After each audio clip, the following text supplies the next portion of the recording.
వెనకే వచ్చిన శ్వేత కూర్చోకుండా ఇల్లంతా చూస్తూ ఉండిపోయింది. షోకేస్లో ఉన్న ప్రతి ఒక్క బొమ్మను పరిశీలించింది. అక్కడక్కడ ఉన్న ఫోటోలను చూసింది.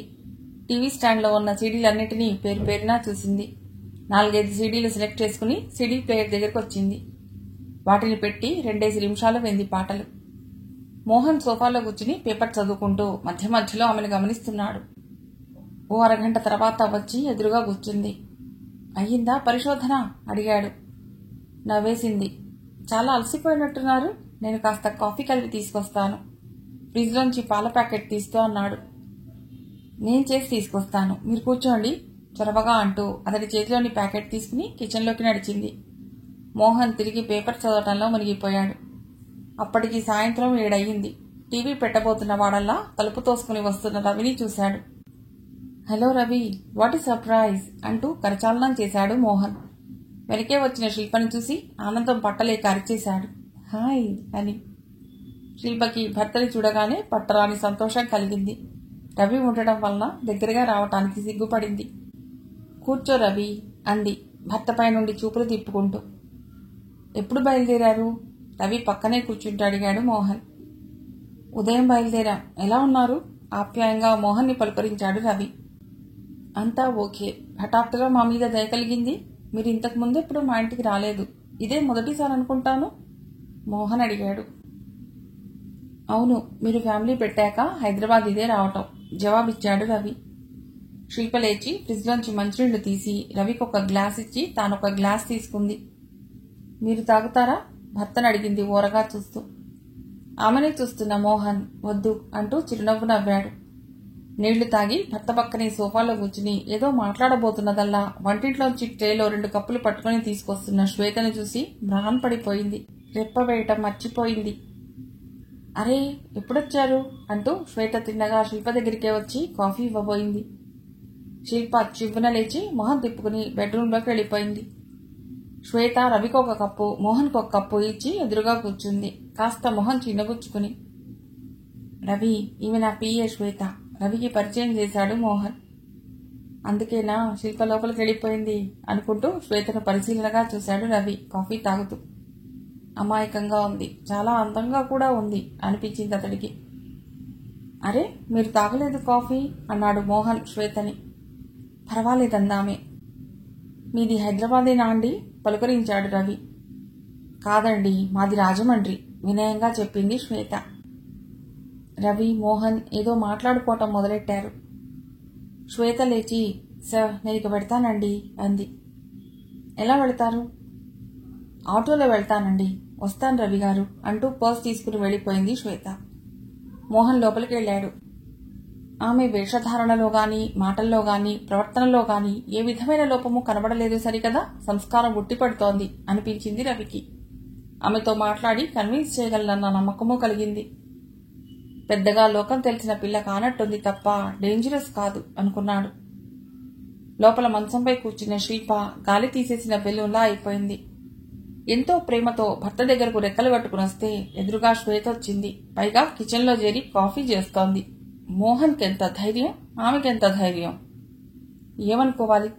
ఇదేదో నేను భయపడినట్టు జరుగుతోందా, లేక అనుకోకుండా జరుగుతోందా? ఆమెను హాస్పిటల్కి వెళ్లి చూశాడన్న కోపంతో పుట్టింటికి వెళ్ళిపోతే ఇంటికిలా తీసుకొచ్చాడు, లేక ఆమె వచ్చిందా? మనస్సు పరిపరి విధాలా పోతుండగా దిక్కుతోచినట్టుండిపోయింది శిల్ప. మోహన్ వచ్చి శిల్ప ప్రయాణం బాగా జరిగిందా అని అడగబోయి ఆమె కోపంగా ఉన్న విషయం గమనించి, శిల్ప నేను కొన్ని కూరలు ఫ్రూట్స్ తీసుకొస్తాను అంటూ కిచెన్లోకి వెళ్లి బ్యాగ్ తీసుకున్నాడు. మీరు స్నానం అది చేసి రిలాక్స్ అవ్వండి రవి, నేను ఇప్పుడే వస్తాను అంటూ బయటికి వెళ్ళాడు. చూసావా రవి, ఆ అమ్మాయి ఇక్కడికి ఎందుకు వచ్చిందంటావు? సుడిగాలిలా వస్తూ అంది శిల్ప. మొహంలో అవమానం దుఃఖం కలగలిపి కనిపిస్తున్నాయి.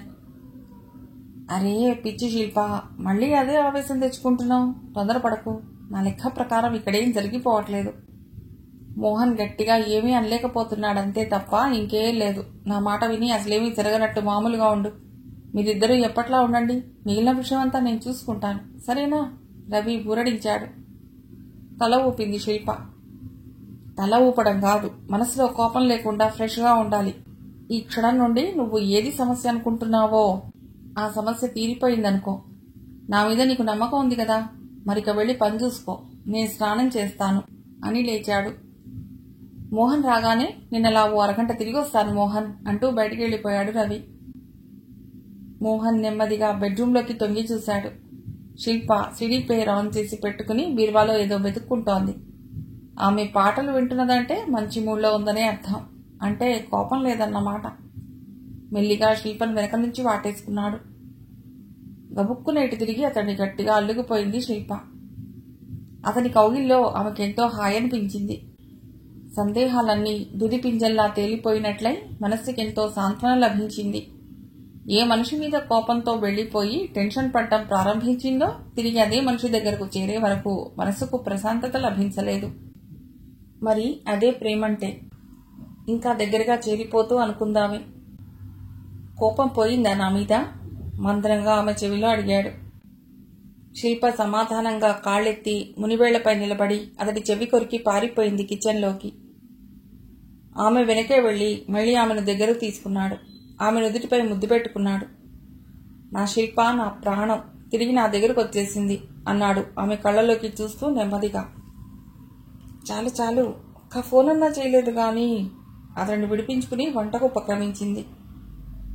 ఏమో, ఫోన్లో నా గొంతు వినగానే ధన్నమని నా మొహం మీద ఫోన్ పెట్టేస్తావేమో అని భయపడ్డాను. ఎందుకు పెడతానలా? ఆ రోజు పెట్టిందేమిటి? నా మొహం వాచిపోయింది తెలుసా?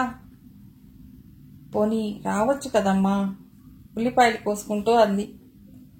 నీ దారి గోదారి అని రాసి వెళ్ళిపోయావు కదా ప్రేమలేఖలో, ఇంకెలా రావాలమ్మా? అసలు అది కాదు, నా మీద ప్రేమ లేదు అంతే.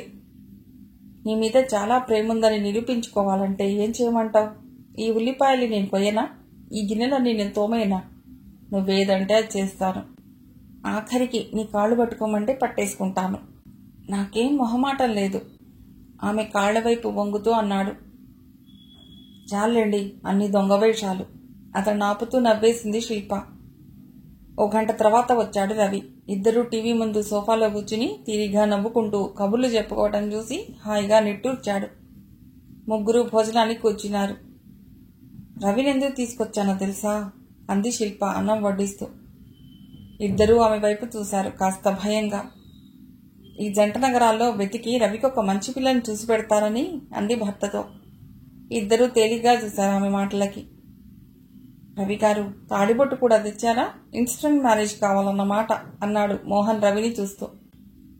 చిచ్చి, అదేం కాదండి, ఇక్కడ నా మిత్రుడి పని ఒకటి ఉంటే చేసి పెట్టాలని వచ్చాను. అసలు ఎప్పటి నుండో రావాలని రాలేకపోయాను. ఇప్పుడు ఇలా కలిసొచ్చిందంతే అన్నాడు రవి సిగ్గుపడుతూ. మీరు మాత్రం రవికి మంచి పిల్లని చూస్తే గానీ ఊరుకోను అంది శిల్ప. ఓ తప్పకుండా చూద్దాం నవ్వాడు మోహన్. శ్వేత మర్నాడు ఆఫీస్కు వస్తూనే మోహన్ రూంలోకి తొంగి చూసింది. ఆమెకు నిన్న మోహన్ కారులో అతడింటికి వెళ్ళటం, అక్కడ కాఫీ చేయటం కలలా అనిపిస్తోంది. అందమైన కలకి దిష్టి తగిలినట్టుగా శిల్ప రవి రావటం. ఇంటికి వచ్చిన మనసు మాత్రం మోహన్ దగ్గరే ఉండిపోయింది. రాత్రంతా ఎప్పుడు తెల్లవారుతుందా అని చూద్దామా అనిపించింది ఆమెకు. మోహన్ ఇంకా రాలేదు, కారణం ఏమిటో అనుకుంటూ సీట్లో కూర్చుంది ఇబ్బందిగా. ఓ అరగంట తర్వాత మళ్లీ వెళ్లి చూసింది. రాలేదు. తన దగ్గరున్న పెండింగ్ వర్క్ చేసుకుంటూ కూర్చుంది. మధ్యాహ్నం అయింది, రాలేదు. బంధువులు వచ్చారు కదా అని సెలవు పెట్టాడా? అలా అయితే నాకు ఫోన్ చేసి చెప్పాలి కదా. ఇంటికి ఫోన్ చేసింది. అసలు ఫోన్ రింగ్ అవ్వట్లేదు. పాడైందో ఏమో. కొంతసేపు అయిన తర్వాత మళ్లీ చేసింది. పరిస్థితిలో మార్పు లేదు. మోహన్ తనని కారులో ఇంటికి తీసుకెడుతుంటే ఎంత బాగుంది. తామిద్దరూ పెళ్లి చేసుకుని కాపురం చేస్తున్నట్లే ఉంది. అతడి ఇంట్లో తిరుగుతూ అన్నీ చూస్తుంటే అది నా ఇల్లే అనిపించింది. మోహన్ నావాడే అనిపించింది.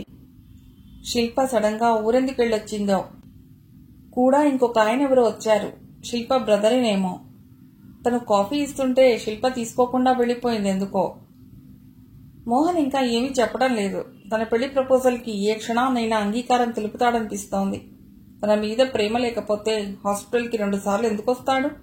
మర్నాడు ఇంటికి ఎందుకు వస్తాడు? ఆ రోజు తలకి దెబ్బ తగలటం మంచిదే అయింది. తన కర్చీఫ్తో నా గాయానికి కట్టుకట్టాడు. హాస్పిటల్కి వచ్చి డాక్టర్తో మాట్లాడి మందులు కొన్నాడు. ఇంటికి తీసుకొచ్చాడు. మళ్లీ నిన్న సాయంత్రం వచ్చాడు. తన ఇంటికి వస్తానంటే ఆనందంగా తీసుకెళ్లాడు. ఆ రోజు దెబ్బ తగిలే రోజు ఏదో నచ్చజెప్పబోయాడు కదూ, మిమ్మల్ని మీరు బాధ పెట్టుకోవద్దు అంటూ. నా అభిప్రాయాన్ని మార్చుకునే ప్రసక్తి లేదని తను గట్టిగా చెప్పేసి వెళ్లబోతుంటే దెబ్బ తగిలింది. నా పట్టుదల తెలిసి ఉంటుంది. ఇంకెప్పుడు అలా అనకుండా ఉంటాడులే. నాకు కష్టమవుతుందని అలా అనుంటాడు. రెండో భార్యగా ఉంటే ఇబ్బందులు వస్తాయని కూడా అలా అనుంటాడు. నేను అన్నింటికీ సిద్ధమని కూడా చెప్పాను కదా. వారానికి ఒక రోజు వచ్చినా చాలని కూడా చెప్పాను. ఎంతమంది భార్యాభర్తలు ఉద్యోగరీత్యా పొరుగుల్లో దూరంగా ఉండటం లేదు. నేను అలాగే అనుకుంటే సరిపోతుంది. అసలు మోహన్ నా వాడైతే నెలకొకసారి వచ్చినా ఆనందమే నాకు. ఇంత చెప్పిన తర్వాత మోహన్ ఒప్పుకోక ఏం చేస్తాడు? నాకేం తక్కువ? ఇందులోనూ మోహన్కి తీసిపోదు. ఇకపోతే శిల్పను ఒప్పించే విషయం కొంచెం కష్టమవుతుండొచ్చు. అయినా ఆమెకు మాత్రం ఏమి ఇబ్బంది ఉంది? నేనేమీ ఆమెకు పోటీ రానే. ఆ విషయాలన్నీ వివరంగా ఆమె ఇంటికి పోయి చెప్పొచ్చాను కదా. శిల్ప కూడా ఒప్పుకోవచ్చు. ఇద్దరూ కలిసి ఆలోచించుకుని నాకు చెప్తారేమో. ఇంకొకసారి శిల్పను రిక్వెస్ట్ చేస్తే అర్థం చేసుకుంటుంది. పెళ్ళయ్యాక మోహన్ని ఎంతో బాగా చూసుకోవాలి. తనని పొందినందుకు మోహన్ గర్వపడేలా నడుచుకోవాలి. మోహన్తో వైవాహిక జీవితం తలుచుకుంటే చాలు నాకు కలలే కలలు. పగలైనా రాత్రైనా రంగురంగుల్లో వచ్చేస్తాయి. శ్వేత అలా ఊహల్లోనే మిగిలిన రోజంతా గడిపేసింది. సాయంత్రం ఆఫీస్ కాగానే బాస్ రూము వైపు వస్తూ దిగులుగా ఇంటికి చేరింది. తాళం తీస్తుంటే అసలు లోపలికి పోబుద్ధి కాలేదు. అంతలోనే ఒక ఆలోచన వచ్చింది. నిజమే, ఆ పని చేయటం మంచిది అనుకుంటూ తిరిగి తాళం వేసి ఆటోలో మోహన్ ఇంటికి బయలుదేరింది. ఇంటికి తాళం లేకపోవడం చూసి అమ్మయ్యా అనుకుంది. రవి వచ్చి తలుపు తీశాడు. శ్వేతను చూస్తూనే అతడి మొహంలో విషాదం ఆవరించింది. రండి శ్వేత గారు, నేనే మీ దగ్గరికి రావాలనుకున్నాను. కానీ ఈ దుర్వార్త మీ చెవిన వేసి మిమ్మల్ని బాధ పెట్టే ధైర్యం లేక ఇలా ఒంటరిగా కూర్చుని దుఃఖిస్తున్నాను అన్నాడు భారమైన గొంతుతో. ఏమైంది అంది శ్వేత కంగారుగా కూర్చోకుండా. ముందు మీరు కూర్చోండి అని ఆమెను కూర్చోబెట్టి లోపలికి వెళ్ళాడు. దుర్వార్త ఏమిటి? ఇంట్లో ఎవరూ లేనట్లున్నారు. శిల్పగారేది? మోహన్ గారు ఆఫీస్కి రాలేదు ఆతృతగా అడిగింది. రవి ఒక లెటర్ ఆమెకిచ్చాడు. ప్రియమైన రవికి. చదువుతూ అతడి వైపు చూసి ఇది మీ లెటర్ అంది. పర్వాలేదు చదవండి అన్నాడు ఎదురుగా ఉన్న కుర్చీలో కూర్చుంటూ. ఈరోజు ఇలాంటి ఉత్తరం మీకు రాయవలసి వస్తుందని నేనేనాడు అనుకోలేదు రవి. పరిస్థితులు అలా తీసుకుని వచ్చాయి. ఇలా ఆఖరి ఉత్తరం రాసేట్టు చేశాయి. నేను మీ మరదలు శిల్ప హాయిగా సంసారం చేస్తున్నా. ఇలాంటి జీవితంలోకి నా పిఏ శ్వేత తొలకరి జల్లులా ప్రవేశించింది. నేను ఆమెను కేవలం స్నేహభావంతోనే చూశాను. ఆఫీస్లో సరదాగా మాట్లాడేందుకు మంచి కంపెనీ దొరికిందనుకుని ఆనందపడ్డాను. కానీ ఆమె నన్ను ఊహల ప్రియుడిగా ఎంచి ఆరాధించటం మొదలెట్టింది. ఆ విషయం నాకు చెప్పినప్పుడు నేను షాక్ తిన్నాను. నేను పెళ్లైన వాణ్ణి, అటువంటి భావం పెంచుకోవద్దని చెప్పాను. ఎన్నో రకాలుగా నచ్చజెప్పి చూశాను. కానీ ఆమె వినలేదు. ఒకరోజు నాకు తన ప్రేమను వెల్లడించడానికి ముందే సరాసరి శిల్ప దగ్గరికి వచ్చి మీ భర్త నేను పెళ్లి చేసుకోవాలనుకుంటున్నాను, పర్మిషన్ ఇవ్వండి అని అడిగింది. దాంతో శిల్పకి కావలసినంత కోపం అనుమానం వచ్చాయి. అటు చూస్తే శ్వేత మిమ్మల్ని ఇంతగా ప్రేమించి రెండవ భార్యగా వస్తానంటుంటే మీరు నా ప్రేమను ఎందుకు గుర్తించరు అని నిలదీస్తుంది. ఇటు చూస్తే శిల్ప నా ప్రతి కదలికని అనుమానిస్తోంది. ఈ పరిస్థితిలో శ్వేత మనస్సు మళ్లిద్దామన్నట్టుగా 3 రోజులు ఆమెను దూరంగా ఉంచాను. కనబడకుండా మాట్లాడకుండా ఉన్నాను. ఆమె చాలా బాధపడి ఈ 3 రోజులు తిండి మాని కళ్ళు తిరిగి ఆఫీసులో పడిపోయి హాస్పిటల్లో చేరింది. నా పరిస్థితి ఆలోచించి రవి. నా కోసం హాస్పిటల్లో పడ్డ శ్వేతను చూడటానికి వెళ్లడం తప్ప. వెడితే శిల్పకు కోపం, వెళ్ళకపోతే శ్వేత ఏమైపోతుందోనని భయం. శ్వేత నిజంగా ప్రేమైకమూర్తి. ఆమె ప్రేమకు సముద్రానికి మళ్ళే ఎల్లలు లేవు. ఆమె ప్రేమకు నేను అర్హుని కాదు. అటువంటి గొప్ప ప్రేమికురాలి ప్రేమను పొందటానికి ఎవరో పుణ్యమూర్తి పుట్టే ఉంటాడు. అది నేను కాదు అని చెప్పినా ఆమె వినలేదు. నా కోసం ఆరోగ్యం పాడు చేసుకుంటున్న ఆమెను నేను ఎలా ఆపాలి? ప్రేమ గురించి ఆమెకున్న అవగాహన అపారం. ఆమె ప్రేమ సామ్రాజ్ఞి. నేను ఆ రాజ్యంలో సామాన్య పౌరుణ్ణి. అయినా ఆమె నన్ను వరించింది. నేనేం చేయను? ప్రేమకే భాష్యం చెప్పగలదు ఆమె. ప్రేమ కోసం జీవితాన్ని త్యాగం చేయటానికి ఆమె వెనుకాడదు. వారానికి 2 రోజులు ఆమె దగ్గర ఉంటే చాలంది. పెళ్లి మాత్రం చేసుకోమంది. భర్తపై హక్కుల కోసం పోరాడే స్త్రీ జాతిలో ఆమె తప్పుబుట్టింది. తన ఆనందాన్ని, హక్కుల్ని త్యాగం చేసి నాకు రెండవ భార్యగా వస్తానంది. లీగల్ రైట్స్ అన్ని శిల్పనే ఉంచుకోమన్న మహోన్నత వ్యక్తిత్వం ఆమెది. నిజమే, ప్రేమనేది అనుకోకుండా ఆన్ అయ్యే స్విచ్ లాంటిది. ఆస్తి, అంతస్తు, క్యాడర్, పొజిషన్, ఉద్యోగం అన్నీ చూసుకుని ప్రేమించగలరా ఎవరైనా? ఆమెది నిజమైన ప్రేమ, అవధులెరగని ప్రేమ. అటువంటి ప్రేమికమూర్తికి నా జోహార్లు. అటువంటి వ్యక్తి ప్రేమకు నోచుకున్న నా జన్మ ధన్యం. కానీ నా పరిస్థితి కూడా చూసుకోవాలి కదా. శ్వేతను చూద్దామని మర్నాడు మళ్లీ హాస్పిటల్కి వెళ్లాను. అంతే, మీ శిల్ప నా మీద అలిగి పుట్టింటికి వెళ్లిపోయింది. అటు కట్టుకున్న భార్య, ఇటు వలచి ప్రాణం ఇవ్వటానికి సిద్ధంగా ఉన్న ప్రియురాలు మధ్య నేను అడకత్తెరలో పోకచెక్కలా నలిగిపోయాను, కృంగిపోయాను, కృశించిపోయాను. ఈ విషయాలేవీ శ్వేతకు తెలియనివ్వలేదు. ఎందుకంటే ఆమె అత్యంత సుకుమారి, 7 మల్లెలెత్తు రాకుమారి. ఆమె ఇటువంటి కఠిన వాస్తవాలను అర్థం చేసుకోలేని ముగ్ధ. ఆమెకు తెలిసిందల్లా ప్రాణానికి ప్రాణంగా ప్రేమించటం, ఆ ప్రేమించిన వ్యక్తి సన్నిధి కోసం నిరంతరం తప్పించిపోవటం. ఆమెకు జీవితమే ప్రేమమయం. అటువంటి మూర్తీభవించిన ప్రేమమూర్తికి సామాన్య మానవుడిలా నా కష్టాన్ని ఎలా చెప్పుకోను? అటువంటి సంక్లిష్ట సమయంలో మీరు శిల్ప వచ్చారు. అప్పుడే కాస్త ఆరోగ్యం చిక్కబట్టుకుంటున్న నా ప్రేయసి నా ఇల్లు చూస్తారని కోరికగా కోరేసరికి నేను స్వయంగా తీసుకొచ్చి ఇల్లు చూపిస్తున్నాను. ఆమె ఏ నగలు, నాణ్యాలు అడగలేదు. మీ ఇంటికి ఎడదాం అంది. అదెంత చిన్న కోరికో చూడండి. నా ప్రేమదేవత అడిగింది కదా అని ఇల్లు చూపించడం అంత పెద్ద నేరమా? దానికి మీ శిల్ప ఇంత రాద్ధాంతం చేయాలా? మొహం తిప్పుకుని లోపలికి వెళ్ళిపోతుందా? పాపం శ్వేత మొహం ఎలా వాడిపోయిందో తెలుసా? నా గుండె తరుక్కుపోయింది. పాపం శ్వేత ఇంటికి ఒంటరిగా వెళ్ళిపోయింది. మీరిద్దరూ వచ్చారన్న ఆనందం ఒక పక్క, శ్వేత ఒంటరిగా వెళ్ళిపోయిందన్న దిగులు ఒక పక్క నన్ను బుక్కిరి బిక్కిరి చేస్తుండగా నాకు శిల్ప వార్నింగ్ ఇచ్చింది. నేను మరొకసారి శ్వేత మొహం చూసినట్లయితే తను ఆత్మహత్య చేసుకుంటుందిట. నేను ఇంకా పుట్టింటికి వెళ్లి వాళ్ళందరితో మాట్లాడి నాకు శ్వేతకు పెళ్లి చేయడానికి నిర్ణయం తీసుకుని వచ్చి ఉంటుందనుకున్నాను.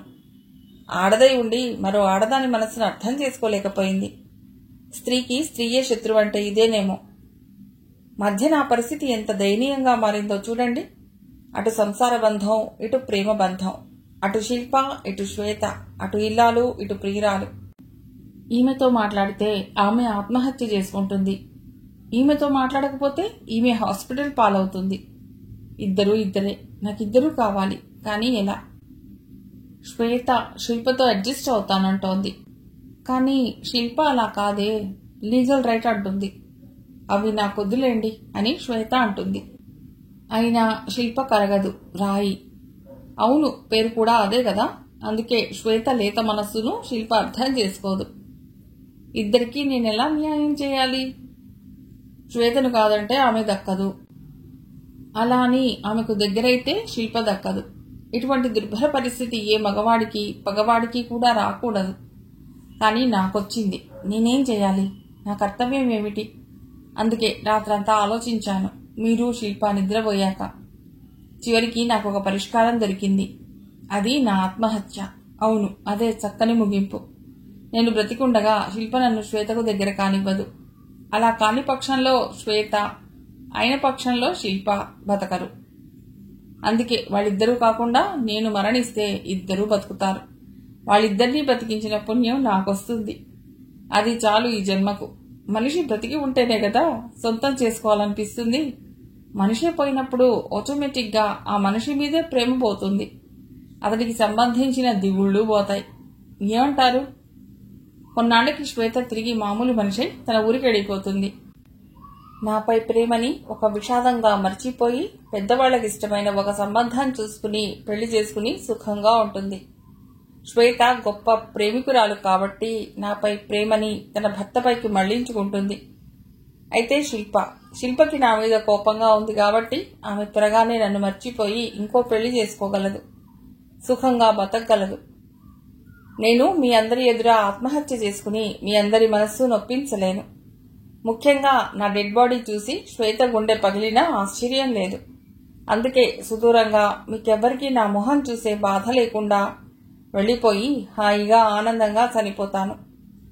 అప్పుడు గాలిలో, నీటిలో, ఆకాశంలో అంతా నేనే నిండిపోయి మీ అందరినీ చూసుకుంటాను. నా కోసం ఎవ్వరూ దుఃఖించవద్దు. నా ఆత్మశాంతికై ప్రార్థన చేయండి చాలు. గుడ్ బై, సెలవు. ఇట్లు మీ మోహన్. లెటర్ అంతా చదివిన శ్వేత బోరుమని ఏడ్చింది. గుక్క పట్టి ఏడ్చింది. గట్టిగా శృతి పెంచి ఏడ్చింది. వెక్కి వెక్కి ఏడ్చింది. ఒక 5 నిమిషాల తర్వాత కాస్త తేరుకుని రవి కోసం చూసింది. లేడు. వెనక అల్మారాలో ఏదో వెతుక్కుంటున్నాడు తీరిగ్గా. ఎంత పని జరిగింది రవి గారు అంటూ అతడి వైపు తిరిగి మళ్లీ ఏడుపు ప్రారంభించింది. రవి ఏం మాట్లాడకుండా ఎదురుగా వచ్చి కూర్చున్నాడు. శ్వేత ఏడుపు ఆపే వరకు వెయిట్ చేసి ఆ తర్వాత అన్నాడు, ఊరుకోండి శ్వేత గారు, ఏం చేస్తాం, 30 ఏళ్లకే అతడికి 100 ఏళ్లు నిండిపోయాయి. అతనికి అంతే ఆయుష్ ఉన్నట్టుంది. శిల్పగారు ఏమయ్యారు అంది వెక్కిళ్లు పెడుతూ. మధ్యాహ్నం మా మావయ్య వస్తే పంపించేశాను ఊరికి అన్నాడు. నా వల్లే ఇదంతా జరిగిందేమో రవి గారు. మళ్లీ దుఃఖం తన్నుకొచ్చింది ఆమెకు.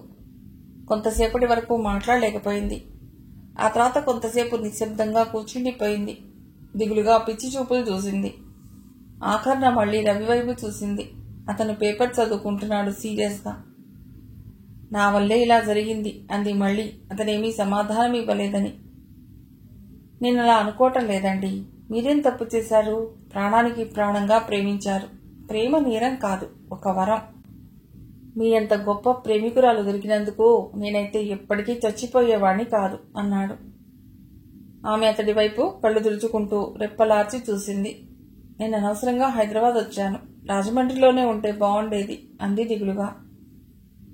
ఊరుకోండి, మీ పొరపాటేమీ లేదు ఇందులో. అతడి కోసం ప్రాణాలు ఇస్తానంటే తీసుకోకుండా తన ప్రాణం తీసుకున్నాడు. ప్రేమనందుకునే ధైర్యం లేని పిరికివాడు మోహన్. యూసి, పిరికివాళ్లను ప్రేమ వరించదు శ్వేత. రవిగారు, ఆయనేమీ అనకండి, ఆయన దేవుడు బాధగా అంది. అవును, అందుకే తొందరగా దేవుళ్లలో కలిసిపోయాడు. ఆ మాటకి శ్వేతకి మళ్లీ దుఃఖం మొదలైంది. అప్పటికి సాయంత్రం దాటి రాత్రి 8 అయ్యింది. మిమ్మల్ని ఇంట్లో దించి రమ్మంటారా? మీ ఇంట్లో కంగారు పడతారేమో. నాకోసం అక్కడెవరూ లేరు, ఇంటిగల ఆవిడ తప్ప. ఆవిడ కంగారు పెట్టడం ఎందుకు? లేవండి. ఇప్పుడు నేను ఇంటికి వెళ్ళి ఏం చేయాలి చెప్పండి. మోహన్ గారు లేకపోయాక నేను జీవించేం లాభం? రవిగారు, నాకు నిద్ర మాత్రలు తెచ్చివ్వండి. నేను ఆత్మహత్య చేసుకుని మోహన్ గారిని చేరుకుంటాను అంది ఒక నిర్ణయానికి వచ్చిందాన్లా కుర్చీ నుండి లేస్తూ. అంటే ఆలోకానికి వెళ్లినా అతడి వదలనన్నమాట అన్నాడు. అర్థం కానట్టు చూసిందామె. అదే, అతని మీద ప్రేమతో మీరు కూడా చావుకు సిద్ధపడుతున్నారు. నిజంగా మీదెంత అమర ప్రేమండి అన్నాడు ఆశ్చర్యంగా చూస్తూ. అవునండి, అక్కడైనా నాకు మోహన్ గారు దొరుకుతారు, ఎటువంటి అడ్డంకులు లేకుండా. ఏ సమాజము బంధము అడ్డురావక్కడ. నేను మోహను ప్రేమించుకుంటూ హాయిగా ఉంటాం అక్కడ. కలల లోకంలోకి వెళ్లిపోతూ అంది. అయితే ఇప్పుడు నన్ను నిద్రమాత్రలు తెమ్మంటారు అన్నాడు. అవునండి, ఇవిగో డబ్బులు అంటూ బ్యాగ్ తీసి 100 రూపాయలు ఇచ్చింది ఇహలోకంలోకి వస్తూ. ఎన్ని తెమ్మంటారు? ఓ 10 సరిపోతాయా? తలూపిందామె. రవి బయటికి వెళ్ళాడు. మరోసారి ఆ ఉత్తరం చదివింది శ్వేత. మనస్సు వికలమైనట్టయి కన్నీళ్లు రాలాయి. ఓ 20 నిమిషాల తర్వాత వచ్చాడు రవి. చాలా కష్టమైందండి. మందుల షాపు వాళ్ళు 2 కంటే ఎక్కువ ఇవ్వమంటారు. 5 షాపులు తిరిగి తెచ్చాను. మన చావు మనం చావటానికి కూడా వీలుండదు ఈ లోకంలో కదండి అన్నాడు టాబ్లెట్స్ ఇస్తూ. మంచినీళ్ళు ఇస్తారా అంది పొట్లం విప్పి చూస్తూ.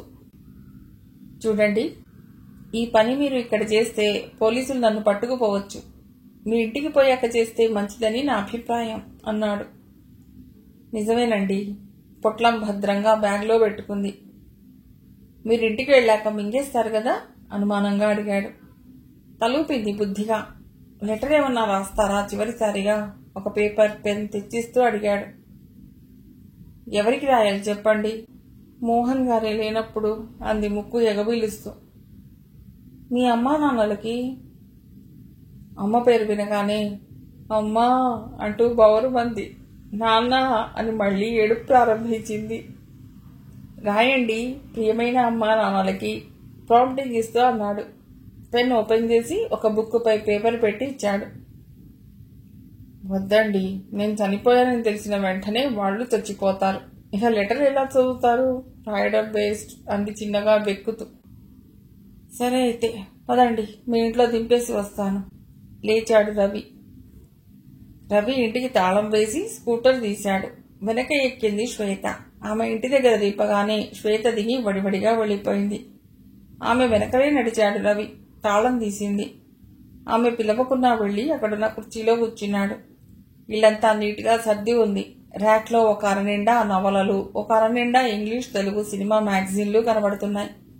ఒకచోట చిన్న లేటెస్ట్ సౌండ్ సిస్టమ్ చుట్టూ లేటెస్ట్ సీడీలు ఉన్నాయి. నేను వస్తానండి అన్నాడు లేచి. తలూపిందామె నిస్తేజంగా. దగ్గరగా వెళ్లి నెమ్మదిగా చెప్పాడు. మీరు శుభ్రంగా భోజనం చేసి తర్వాత మాత్రలు మింగండి, హాయిగా నిద్రపోండి. అంటే అది దీర్ఘ నిద్ర అన్నమాట.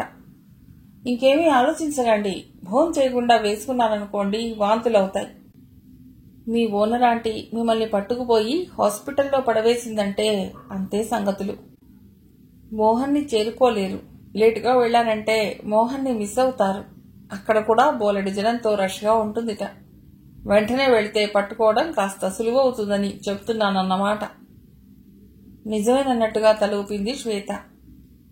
ఇంకో మాట, మీరు తలుపులు వేసుకోకండి. మళ్ళీ తలుపులు పగలగొట్టవలసి వస్తుంది. పెద్ద గోల అవుతుంది. ఇంటివాళ్లు మిమ్మల్ని తిట్టుకుంటారు కూడా. ఆమెకు అనుమానం రాకుండా భోంచేసి కొంచెంసేపు ఆమెతో మాట్లాడి వచ్చి పడుకునే ముందు మాత్రలు మింగండి అన్నాడు రవి.